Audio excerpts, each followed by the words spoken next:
Hello friends, कैसे हो आप? उम्मीद करता हूँ आप ठीक ठाक हो। तो अपना ज़्यादा डिस्कशन किए ही बिना ही अपना टॉपिक स्टार्ट करते हैं। तो हमने पिछले लेक्चर में जो ऑर्गेनिक केमिस्ट्री थी, मतलब ऑर्गेनिक केमिकल रिएक्शन थी जो, उसके बारे में पढ़ा था। आज हम पढ़ेंगे केमिकल रिएक्शंस के बारे में कि केमिकल रिएक्शंस क्या होती हैं और केमिकल रिएक्शन की क्या उनकी इक्वेशन होती हैं। ठीक है ना, मतलब डेफिनेशन में पूछ लिया जाता है कि व्हाट इज़ केमिकल रिएक्शन या what are chemical reactions and chemical reaction equations. ठीक है ना, डेफिनेशन पूछ लेगा ये दो टर्म, तो आपको किस प्रकार से लिखनी है उसके लिए टॉपिक तैयार है ये। ठीक है ना, तो टाइम वेस्ट किए बिना अपने लेक्चर पे स्टार्ट करते हैं। ठीक, और मैंने आपके लिए पिछले लेक्चर में बताया था ऑर्गेनिक केमिकल रिएक्शंस वो क्या होती हैं, और जो केमिकल रिएक्शंस होती हैं इनमें दोनों में डिफरेंस क्या है वो देख लेंगे आज हम। ठीक है ना, क्योंकि देखिए ऑर्गेनिक रिएक्शन में मैंने बताया था, ऑर्गेनिक रिएक्शन में क्लीवेज किसकी होती थी? कोवैलेंट बॉन्ड की। ठीक है ना, सिग्मा बॉन्ड की। ठीक, और इसमें जो रिएक्शन होती है वो केवल कार्बनिक अभिक्रियाओं की होती है, इनऑर्गेनिक एलिमेंट्स की नहीं होती है। ठीक है ना, जो मतलब जो केमिकल रिएक्शंस हैं इनमें ऑर्गेनिक इनऑर्गेनिक दोनों ही एग्जिस्ट करती हैं रिएक्शंस। ठीक है ना, तो पहले टॉपिक ये तैयार करना चाहिए था, लेकिन मैंने लास्ट में तैयार किया है, इसमें कोई आप इंटरफेयर नहीं करेंगे। ठीक है ना, मतलब आप समझ लें अच्छे से, कहने का मतलब यही है आपसे। ठीक है ना, तो चलिए स्टार्ट करते हैं। देखिए किस तरीके से पूछेगा आपको पेपर में, अगर आ जाता तो आपको लिखना क्या है, केमिकल रिएक्शंस पहले पॉइंट पे डेफिनेशन में। ठीक है ना, यहाँ पे डेफिनेशन केमिकल रिएक्शंस की, तो किस प्रकार से डेफिनेशन बन रही है आप देखिए इसको। कह रहा है यहाँ पे, those type of reactions in which two or more than two organic or inorganic compound react to each other. ठीक है ना, कह रहा है दो, ये तो मेरे पास वन और वन, ठीक है ना, एक एक्स और एक वाई। ठीक, ये तो वन वन हो गए मेरे। अब यहाँ पे टू या यहाँ पे थ्री ले लीजिए आप। ठीक है ना, कह रहा है यहाँ पे ये तो या ये एक्स है ये ऑर्गेनिक हो, वाई हो ये भी ऑर्गेनिक हो, या फिर एक्स है ये इनऑर्गेनिक एलिमेंट हो, या वाई इनऑर्गेनिक एलिमेंट हो, या फिर ये एक्स ऑर्गेनिक हो वाई इनऑर्गेनिक एलिमेंट हो। जब ये दोनों ही आपस में रिएक्ट करेंगे तब एक फॉर्म करते हैं कंपाउंड को। ठीक है ना, फिर आगे कह रहा है एंड फॉर न्यू कंपाउंड। ठीक है ना, इस types of reaction are called chemical reactions. ठीक है ना, समझ में आया आपको? कह रहा है ऐसी रिएक्शन जिसमें दो या दो से अधिक ऑर्गेनिक कंपाउंड या इनऑर्गेनिक कंपाउंड रिएक्ट करते हैं आपस में और फॉर्म करते हैं नए कंपाउंड को, इस प्रकार की अभिक्रिया को क्या बोलते हैं हम? केमिकल रिएक्शंस बोलते हैं। ठीक है ना, जैसे आगे देखिए आप उदाहरण में क्या लिखा है एग्जाम्पल में, when one molecule react with the other side to a molecule, जब एक मॉलिक्यूल किसी दूसरे साइड के मॉलिक्यूल के साथ में रिएक्ट करता है तब then make a new product, तब एक नए कंपाउंड को बनाता है, as that one molecule CH4 and react with Cl molecule then according to chemical reactions. ठीक है ना, कह रहा है यहाँ पे एक मॉलिक्यूल CH4 और एक मॉलिक्यूल Cl जब आपस में रिएक्ट करेंगे तो किस प्रकार से प्रोडक्ट का फॉर्मेशन करेंगे आप उसके लिए समझिए यहाँ पे। तो यहाँ पे देखिए CH4 एक मॉलिक्यूल A, ठीक, और Cl मतलब CH4 एक मॉलिक्यूल और Cl दूसरा मॉलिक्यूल है, हमारे पास में B ले लिया हमने ये। ठीक है ना, जब A और B आपस में रिएक्ट करेंगे तो क्या बनाएंगे? AB प्रकार का मॉलिक्यूल बनाएंगे। ठीक है ना, तो ये देखिए यहाँ से CH4 के साथ में जब हमने Cl ऐड किया तो हमारे पास क्या बना है? यहाँ पे CH3 Cl और H यहाँ पे बाहर की ओर रिलीज हो गया। ठीक, ऐसे CH4 के साथ हमने Br ऐड किया जब रिएक्शन कराई इसकी किसी स्पेसिफिक कंडीशन पर, ठीक है ना, प्रेजेंस ली किसी चीज़ की। ठीक, तो यहाँ पे देखिए क्या प्राप्त हुआ? CH3Br प्लस हाइड्रोजन यहाँ पे निकलता हुआ प्राप्त हुआ। तो ये जो हमारी रिएक्शन की प्रोसीड है ये हमारी क्या कहलाएगी? रिएक्शन कहलाएगी। कौन सी? Chemical reactions. ठीक है ना, अब देखिए केमिकल रिएक्शन तो हम इसको बोल रहे हैं ये केमिकल रिएक्शन कर रहा है, लेकिन इसकी इक्वेशन की डेफिनेशन पूछता है कि what is chemical reaction equation definition. ठीक है ना, तो उसके लिए हम किस प्रकार से डेफिनेशन देंगे उसके लिए देखिए आप, कह रहा है केमिकल रिएक्शंस इक्वेशन, ये भी क्या है? डेफिनेशन में है। ठीक है ना, तो कह रहा है the type of reaction in which the reacting group are shown by their chemical properties and chemical symbols. ठीक है ना, तो कह रहा है ऐसी रिएक्शंस जिसमें रिएक्टिंग ग्रुप यार showing by chemical properties and chemical symbols. ठीक है ना, तो ऐसी रिएक्शन जिसमें रिएक्टिंग ग्रुप जैसे हमारे पास A प्लस बाई, ठीक है ना, हमारे पास माना कि जो A है ये कोई प्रोडक्ट है मतलब केमिकल है, और ये बाई भी क्या है? केमिकल है। ठीक है, हमारे पास दो केमिकल है और इनकी जो केमिकल प्रॉपर्टी है और सिंबल है उनके द्वारा जिस रिएक्शन को हम दिखा रहे हैं वही रिएक्शन की जो इक्वेशन होगी, रिएक्शन की जो इक्वेशन होगी हमारी वही क्या कहलाएगी, केमिकल रिएक्शन इक्वेशन कहलाएगी। ठीक है ना। आगे देखिए क्या कह रहा है, this type of reaction is called the chemical reaction equation. ठीक है ना, इसी प्रकार की रिएक्शन को हम क्या बोलते हैं, केमिकल रिएक्शन इक्वेशन बोलते हैं। कौन सी को, ऐसे रिएक्टिंग मॉलिक्यूल जिनको उनकी केमिकल प्रॉपर्टी और केमिकल सिंबल के द्वारा डिनोट किया जाता है रिएक्शन के अंतर्गत, उस रिएक्शन को हम क्या बोलते हैं, केमिकल रिएक्शन इक्वेशन बोलते हैं। इक्वेशन में उनके केमिकल सिंबल और प्रॉपर्टीज क्या करती है, एग्जिस्ट करती है, मतलब उसमें शो करी जाती है।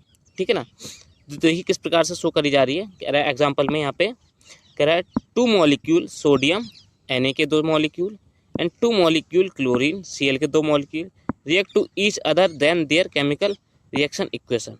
कह रहा है जब 2 मॉलिक्यूल Na के, ठीक, 2 मॉलिक्यूल Na के और 2 ही मॉलिक्यूल Cl के जब आपस में रिएक्ट करते हैं उनकी केमिकल प्रॉपर्टी और केमिकल सिंबल के द्वारा, तो उनकी जो इक्वेशन लिखी जाती है उसी को हम क्या बोलते हैं, केमिकल रिएक्शन इक्वेशन बोलते हैं।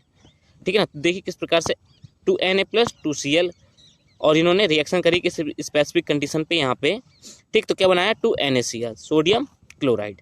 ठीक, आया समझ में आप। अब देखिए आगे, ये तो हमारी होगी क्या कहते हैं, केमिकल रिएक्शन की डेफिनेशन और इक्वेशंस। ठीक है ना, ये तो इक्वेशन रही हमारी और डेफिनेशन हमने पहले ही पढ़ ली इसकी। ठीक, अब आगे देखिए आप, कह रहा है यहाँ पे कि these are mainly 4 type of organic chemical reactions. जो ऑर्गेनिक केमिकल रिएक्शन होती है, ठीक है ना, कह रहे हैं यहाँ पर जो मेन होती हैं 4 टाइप की ऑर्गेनिक केमिकल रिएक्शंस होती हैं। अब कौन कौन सी 4 टाइप की मेन रिएक्शंस होती हैं वो देखिए आप, कॉम्बिनेशन केमिकल रिएक्शन या एडिशनल केमिकल रिएक्शन। ठीक है ना, मैंने पिछले लेक्चर में आपके लिए बता रखा है एडिशनल केमिकल रिएक्शन किस प्रकार से हम पढ़ते हैं उसके लिए। ठीक है ना, और कॉम्बिनेशन रिएक्शन भी दोनों एक ही होती हैं ये। ठीक, तो देखिए क्या होता है इस रिएक्शन में, कहता है कि जब एक एटम दूसरे एटम के साथ में कंबाइन होकर, ठीक है, एक प्रोडक्ट बनाता है, उसी को हम क्या बोलते हैं, एडिशनल या कॉम्बिनेशन रिएक्शन बोलते हैं। ठीक, तो यहाँ पे देखिए हमारे पास एक मॉलिक्यूल C2H4 और प्लस एक मॉलिक्यूल H2 का, जिसने रिएक्शन करी किसी स्पेसिफिक कंडीशन पर यहाँ पर, और इन्होंने क्या बना दिया, एक एथेन मॉलिक्यूल का फॉर्मेशन किया है। ठीक, आगे देखिए दूसरी टाइप की रिएक्शन है हमारे पास में, फ्यूजन केमिकल रिएक्शन या एलिमिनेशन केमिकल रिएक्शन, जिसको हम बोलते हैं विखंडन या वियोजन रासायनिक अभिक्रिया। ठीक है ना, तो यहाँ पे देखिए हमारे पास कोई कंपाउंड है XY, ठीक है ना, इसको किसी कंडीशन पे हमने इसको हीट किया, गर्म किया, या किसी एसिड किया या किसी बेस की प्रेजेंस ली यहाँ पे, और इसको डिस्ट्रीब्यूट कर दिया 2 छोटे छोटे पार्टिकल में, स्मॉलर पार्टिकल में, ठीक है ना, या स्मॉलर प्रोडक्ट में या स्मॉलर कंपाउंड में। ठीक, तो इस प्रकार की जो रिएक्शंस होती है उसको हम क्या बोलते हैं, फ्यूजन केमिकल रिएक्शन या एलिमिनेशन केमिकल रिएक्शंस बोलते हैं। ठीक, थर्ड टाइप की रिएक्शन होती है हमारे पास में डिस्प्लेसमेंट केमिकल रिएक्शन। ठीक, अब डिस्प्लेसमेंट केमिकल रिएक्शंस क्या होती है आप देखिए उसके लिए, सॉरी एक मिनट, डिस्प्लेसमेंट केमिकल रिएक्शन या हम इसको बोलते हैं सब्स्टिट्यूशन केमिकल रिएक्शन। ठीक है ना, या बोलते हैं हम इसको क्या, सब्स्टिट्यूशन केमिकल रिएक्शन। अब इसमें क्या होती है, यहाँ पे देखिए क्या कह रहा है यहाँ पे कि XY हमारे पास कोई कंपाउंड है जिसमें हमारे पास A एक एक्स्ट्रा रिएक्टिंग ग्रुप है जो इस कंपाउंड के साथ में रिएक्ट करेगा और इसे एक एलिमेंट का रिप्लेस कर देगा। ठीक है ना, और इसकी जगह पर जो एलिमेंट यहाँ से रिप्लेस होगा उसकी जगह पर ये अपना स्थान ग्रहण करेगा। तो इस प्रकार से ये X प्रकार का कंपाउंड बनाएगा यहाँ पे, और Y जो था इसके पहले में रिएक्टिंग ओल्ड ग्रुप वो यहाँ पे क्या हो जाएगा, रिप्लेस हो जाएगा। तो इसी को हम बोलते हैं विस्थापन रासायनिक अभिक्रिया। ठीक है ना, तो यहाँ पे देखिए हमारे पास मॉलिक्यूल है CH3COOH जिसको हमने रिएक्शन कराई Cl2 के साथ में। ठीक, तो हमारे पास किसी स्पेसिफिक कंडीशन पे इन्होंने रिएक्शन करी। ठीक, और उसके बाद हमें क्या प्राप्त हुआ, CH3COOCl + HCl हमारे लिए ये कंपाउंड के रूप में प्राप्त हुआ, और यहाँ पे HCl की बाहर प्राप्ति हुई।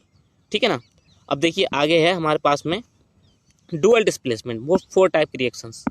ठीक है ना, ये मेन 4 मतलब मेन होती हैं 4 प्रकार की अभिक्रिया, इन्हीं के बेसिस पे सारी अभिक्रियाएं प्रोसीड होती हैं, मैकेनिज्म इन्हीं की फॉलो करी जाती है, इन चारों रिएक्शन की जितनी भी रिएक्शंस होती हैं उन सब में, इसलिए इनको मेन रिएक्शन बोला जाता है ऑर्गेनिक केमिस्ट्री की।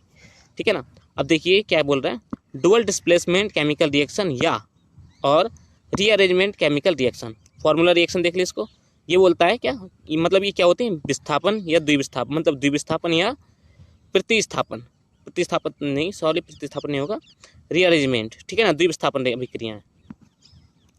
ठीक, तो यहाँ पे देखिए क्या है फॉर्मूला रिएक्शन, XY हमारे पास में कोई मॉलिक्यूल कंपाउंड है और AB हमारे पास में कोई मॉलिक्यूल कंपाउंड है। जब भी किसी स्पेसिफिक कंडीशन पर आपस में रिएक्ट करेंगे तो इसके साथ में जुड़ा हुआ old group reacting group, x के साथ में बाई जुड़ा है ओल्ड ग्रुप और ए के साथ में बी जुड़ा है ओल्ड ग्रुप रिएक्टिंग ग्रुप, ठीक है ना। तो इस स्पेसिफिक कंडीशन पर जब ये आकर रिएक्ट करेंगे तो इनकी जो ओल्ड ग्रुप है ये रिप्लेस होकर नए जो एलिमेंट होंगे उनको अपनी जगह पे एडजस्ट करेंगे, मतलब ज्वाइन करेंगे। तो देखिए यहाँ से ये बाई रिप्लेस होगा और यहाँ से ये रिप्लेस हुआ, ठीक है ना। इसके लिए ये एक्स के लिए बाई ओल्ड हो गया और ए के लिए बी ओल्ड हो गया, ठीक है, मतलब पुराना हो गया। ठीक, अब एक्स के लिए बी क्या होगा, नया, और ए के लिए बाई क्या होगा, नया, ठीक है ना। तो उसी प्रकार से यहाँ पे रिएक्शन क्या हो जाएगी, ए एक्स प्लस बी वाई की। ठीक, ये मैकेनिज्म हो गई हमारी 4 टाइप की, ठीक है ना। जैसे कि उदाहरण में मैंने दे रखा है NaOH प्लस HCl, ठीक है ना। इसकी बेसिस मैकेनिज्म जब हम लेंगे यहाँ से तो हमारे पास क्या प्राप्त होगा, Na के साथ में Cl और OH के साथ में H। तो यहाँ पे देखिए NaOH प्लस HCl, ठीक। तो यही है हमारी रिएक्शन कंडीशन, ठीक है ना। तो आगे आप सॉरी यहाँ पे NaCl होगा, ठीक है ना, यहाँ H2 होगा, गड़बड़ हो गया, sorry please. NaCl plus H2O, ठीक है ना। तो यहाँ से अगर आपके लिए वीडियो पसंद आई हो तो प्लीज़ उसके लिए लाइक करते जाएं और सब्सक्राइब भी कर लें, ताकि मैं आगे की वीडियो जो आपके लिए है प्रिपेयर करके दे सकूं, ठीक है ना। मिलते तब तक अगले लेक्चर में। और एक बात, अपने ये जो जितना भी आप पढ़ें मेरे द्वारा, उसके लिए प्लीज़ आप अपने फ्रेंड के साथ में ज़रूर से ज़रूर डिस्कस करें, क्योंकि फ्रेंड के साथ में जब आप डिस्कस करते हो तो आपके कॉन्सेप्ट जो हैं वो अच्छे से क्लियर हो जाते हैं, ठीक है ना। कॉन्सेप्ट अच्छे क्लियर होने पे आप पेपर में बेटर परफॉर्मेंस करते हो, ठीक। और जब आप बेटर परफॉर्मेंस करोगे तो आपके मार्क्स जो होंगे अच्छे होंगे, क्लास में तो खैर सभी से बेटर होंगे, ठीक है ना। तब तक मिलते हैं अगले लेक्चर के लिए, ठीक। All the best, bye bye, और सब्सक्राइब करते हुए जाइए प्लीज़।